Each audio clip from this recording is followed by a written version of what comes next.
This channel does not promote any violent, harmful, or illegal activities. All content provided by this channel is meant for an educational purpose only. আজকে তিনটে newsroom লাইভের শুরুতে সঞ্জয় রায়ের দিকে নজর রাখতে হচ্ছে। তার কারণ যতবার তাকে কোর্টে পেশ করা হয়েছে ততবার আমরা দেখেছি পুলিশের তৎপরতা, বিশেষ করে প্রথমবার মুখ খোলার পর থেকে। আর আজকেও সেই তৎপরতা চোখে পড়ল। কিন্তু কিভাবে এই সঞ্জয় রায়ের স্বরকে নামানো যায় তার প্রচেষ্টার ছবিটা আপনাদেরকে দেখাতেই হচ্ছে। কি করা হলো? হর্ন বাজানো হলো, যতটা জোরে হর্ন বাজানো যায় সেই হর্ন বাজানো হলো। শুধু এখানেই শেষ নয়, প্রিজন ভ্যানের যে বনেট সেখানে চাপড়ানো হলো পুলিশের তরফ থেকে, যাতে কোনোভাবে সঞ্জয় রায় ঠিক আগের দুদিনের মতো আর কিছু বলতে না পারে, আর তার আওয়াজ যাতে কেউ শুনতে না পায়। কিন্তু সঞ্জয় রায়ের আওয়াজ কি দমানো গেছে? কেউ কি শুনতে পেয়েছে কি বলেছে আজকে সঞ্জয় রায়? আমি কথা বলার চেষ্টা করবো এই বিষয়ে। আমাদের প্রতিনিধি সুজয় আমাদের সঙ্গে সরাসরি রয়েছে। সুজয়, আজকে কি সঞ্জয় কিছু বলার চেষ্টা করেছিল? সেটা কি এই হর্নের আওয়াজে চাপা গেল?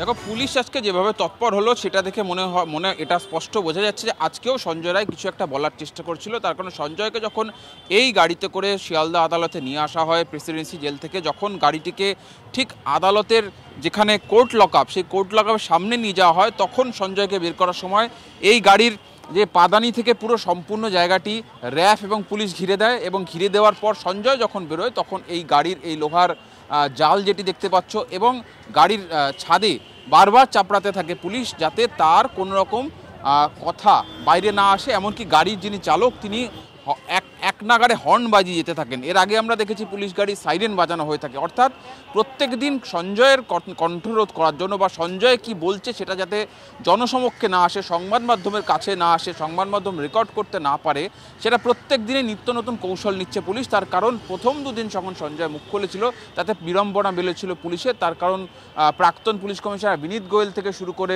কলকাতা পুলিশের একাধিক কর্তার বিরুদ্ধে মুখ খুলেছে, পুলিশ কর্তারা তাকে মুখ বন্ধ করে রেখেছে, সেই সংক্রান্ত কথাও বলেছে, ফলে পুলিশের বিড়ম্বনাটা বেড়েছিল। তারপর থেকেই আমরা দেখলাম সঞ্জয়কে মুখ বন্ধ করতে বিভিন্ন রকম কৌশল দেখা গেল। প্রথমে দেখা গেলাম আমরা এই গাড়িটা তুমি লক্ষ্য করবে যে এই গাড়িটা সম্পূর্ণভাবে কালো কাঁচ দিয়ে ঢাকা, এবং সঞ্জয় তুমি একটু সঙ্গে থাকো। প্রাক্তন পুলিশ কর্তা অরিন্দম আচার্যের সঙ্গে আমরা এই মুহূর্তে যোগাযোগ করেছি। অরিন্দম বাবু, আজকে পুলিশের অতি সক্রিয়তার ছবিটা আমরা আরো একবার দেখতে পেলাম। এর আগে গাড়ি বদল লিখেছিলাম, আর আজকে দেখলাম গাড়ির ছাদ চাপড়ানো হচ্ছে যাতে কোনোভাবে সঞ্জয় রায়ের আওয়াজ বাইরে না আসে। পুলিশের এই তৎপরতাকে আপনি কিভাবে দেখেন? এটা হাস্যাস্পদ কি মনে হয় না আপনাদের? আমি তো 38 বছর চাকরি করেছি, বহু ডাকাত চোরদের জেলে পাঠিয়েছি, পিসি এনেছি, জীবনে কোনোদিন শুনিনি এই রকম দৃশ্য, এরকম ঘটনা আপনাদের কাছ থেকে পেপারে শুনতে হচ্ছে। এটা খুব হাস্যাস্পদ। আপনাদের বলি প্রথম কথা যে সঞ্জয়ের যে ঘটনাটা আমি দেখবেন, আমি আপনাদের অসংখ্য ধন্যবাদ জানাই যে আপনাদের টিভিতে আমি বলেছিলাম 11 তারিখ থেকে সঞ্জয়ের কাণ্ড কারখানা, ওকে যে ক্রিয়েটিভ ব্যক্তি সে সমস্ত বলেছি, এই প্রশ্ন বলার দরকার নেই। কিন্তু আপনাকে একটা জিনিস মনে রাখতে হবে ম্যাডাম, এই যে বক্তব্যটা এখন একজন অ্যাকিউজড, অলরেডি যখন ট্রায়াল স্টার্ট হয়েছে তখন একমাত্র সিবিআই ছাড়া এক্ষেত্রে কারো কিছু করণীয় নেই। কিন্তু তথাপি আমি আপনাদের বলবো সিবিআই তাকে রাজসাক্ষী করতে পারে, কি করবে সেটা তারা বুঝুক। কিন্তু সাধারণ মানুষের মধ্যে যে একটা বিরূপ প্রতিক্রিয়া সৃষ্টি হয়েছে, আমরা যারা পুলিশের চাকরি করি, যারা ক্রিমিনোলজি পড়েছি, আমাদের একটা স্ট্যান্ডিং অর্ডার আছে যে 100-র মধ্যে 99 আসামি যদি বেনিফিট অফ ডাউট থাকে দে শুড বি রিলিজড। কিন্তু 1% যদি থাকে তাহলে তাকে আচ্ছা আপনি বলুন, এই যে বেনিফিট অফ ডাউটের প্রশ্নটা আমরা বলি, আজকে যে চিৎকার করছে প্রথম থেকে যে মা বাবা যেভাবে ডেড বডি নিয়ে গেছে, এই সমস্ত জিনিসগুলো সাধারণ মানুষ জানে।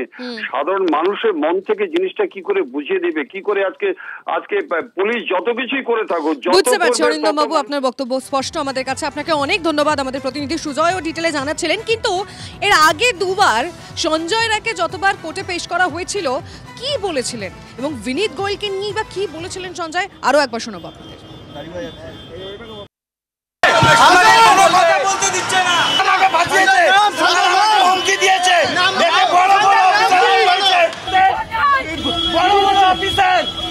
আমি নাম বলে দিচ্ছি, নিজেরা সাজিদ করে আমাকে ফাঁসিয়েছে, সরকার ওদের সাপোর্ট করছে।